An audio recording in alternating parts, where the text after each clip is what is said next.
What's up, people, and welcome back to the channel. This is SJ's Corner. Today, I'm going to be taking a closer look at how Shedeur Sanders was able to complete his first deep ball in the National Football League, what he was able to see the play prior, and how he was able to take advantage of it, right? Because everyone just saw the deep pass, but how did that happen? How did he know to anticipate that the blitz was coming through the inside and he was able to escape through his right, create some extra time, and find his receiver down the field? So it's just something that I'm going to show just to show how he's learning in real time with the new information he's seeing, picking up the speed of the game, realizing the speed of his receivers, and knowing who he can throw the ball to, especially when he's under duress. So before I get into the video, do me a favor, if you're new to the channel, hit that subscribe button, hit the like button as well, right? It really helps go a long way. I'm trying to get to 500 subscribers. We're around 480 right now. So appreciate everyone that's been subscribed so far. But also you can hit that notification bell to get that notification for anytime I post a new video. So yeah, without further ado, let's get right into the video. So this is a drive that started off with a play action, and he hit Harold Fannin, which is the rookie tight end out of Bowling Green that I really like a lot, for 17 yards. And now they're in 2nd and 8 around midfield. And we know in terms of last week against the Baltimore Ravens, they were finding a lot of joy when blitzing him, given the fact that he didn't have any first-team reps, no rapport with his offensive line or receivers, and they took advantage of that, because they didn't have a blitz plan really. So the task this week was obviously you getting a full week of reps. You're going to be prepped. We need to do a lot of blitz pickup, and how you're going to be able to, make them pay when they send an extra man that you can't account or block for. So really, this is 2nd and 8, right? And it's a similar look. I'm just going to go slower speed here. They have everyone at the line of scrimmage, really. Let me change that. I don't like that red. They have everyone at the line of scrimmage, right? And you only see 1, 2, 3, 4 guys really on the back end. So now it's like, who are we blocking? Who are we picking up? And I, as a quarterback, have to account for the extra man. And not sure if they were quite ready for this. They got 2 men right in his face, and he just dumps it. And if you take just a look right here at Gage Larverdin, he beats his guy, but Shedeur doesn't have time to find him, right? So now it's a thing where it's like, okay, what can I do in this situation when I know I don't have enough blockers for all their rushers, and I need to make them pay so that they can respect? Because again, look at all the guys at the line of scrimmage. You got 1, 2, 3, 4, 5, 6, 7, 8 blockers maybe, but someone's gonna probably check and release. So there's one person that's always gonna come free. And even Judkins, I probably want to see Judkins come down here earlier, just so he gives Shedeur maybe some opportunity to step up in the pocket, but he comes late. And these are all things, right? They play in a lot of rookies. This guy's a rookie. Shedeur is a rookie. Judkins is a rookie, right? So they're all kind of getting used to this NFL situation that they're in. But you see Jamal Adams is going to be the guy that's going to come free here. And Shedeur tries to escape right and just kind of just throws this ball away, right? And this is 2nd and 8. So now the next play on 3rd and 8, he's got a similar look. Again, everyone on the line of scrimmage. Some are going to come. Some is going to just check to see if the running back is going to run a route. If not, they're just going to blitz. And now we got Gage Larverdin, which is the guy he's going to complete this pass to. And they make a mistake of pressing him, which is great because I said Gage Larverdin. This is Isaiah Bond. Sorry, excuse me. And what we know about Isaiah Bond, he's a silky route runner, and he has tons of speed. Obviously, the guy that famously said he was going to break the 40-yard dash record, but came a little short. People mocked him because he ran a 4.3. 4.3 is still plenty fast in the National Football League. Okay, all these guys are off, but we got one guy impressed against their fastest receiver.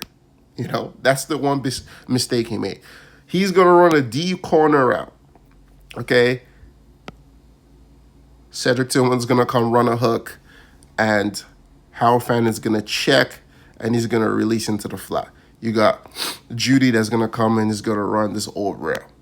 Okay, these are mostly all deep concepts, except we have Harold Fanning here in man coverage. It doesn't really help when this guy is just going to be in the flat, especially when the guy that's going to be accounted for him is going to be blitzing, and then, well, not even blitzing. This is the guy that's accounting for Harold Fanning. So on 3rd and 8, most likely if you check it down to Harold, you're not getting the first down. You get me? So shedeur is like, fuck it, I'm going to see if I can make a play. Pardon my French, right? So you see now from the previous play, he understands I'm getting a free rusher, and that guy is likely coming from this gap right here, which I think that's the B gap. Okay? Is that the B gap or the C gap? It's the B gap. Okay, so he's seen one guy come through here, which was Jamal Adams the last time. Now he's got a defensive end, which might be less athletic than Jamal Adams. So now what is he going to think? I'm going to escape this way when this guy's momentum is taken in here and buy some time when I have this corner coming and flowing towards the sideline, right? He's going to see that. He's going to evade out to the right, and watch where he is right now. He's on his own 35-yard line, and watch where this ball drops. Bam, on the 10. That's around a 55-yard throw, right? And one thing not a lot of people have given credit for, because Isaiah Bond has to do his job here to get shedeur and exit plant, okay? Does a great job of releasing inside. He's going to try to stack the DB, and you're going to see that stick right there. It's beautiful. The DB's leaning on him, and this is what I always teach my receivers. You got a DB leaning, give him exactly where he wants to go, stick him, and leave him. Right? That's wide open. And shedeur's got 2 men in his face, and it's a dot. Right? People are saying, bro, Isaiah Bond should have scored. At this point, he's just like, damn, I ain't got one of these opportunities all year. I'm just trying to catch this ball. Number one, that's your number one job. Catch this football. Right? And get us down the goal line, especially when you got Quinton Jawkins at running back. That's basically a 6 score. Right? Again, he knows this is where the extra die is coming from. He's going to evade out this way.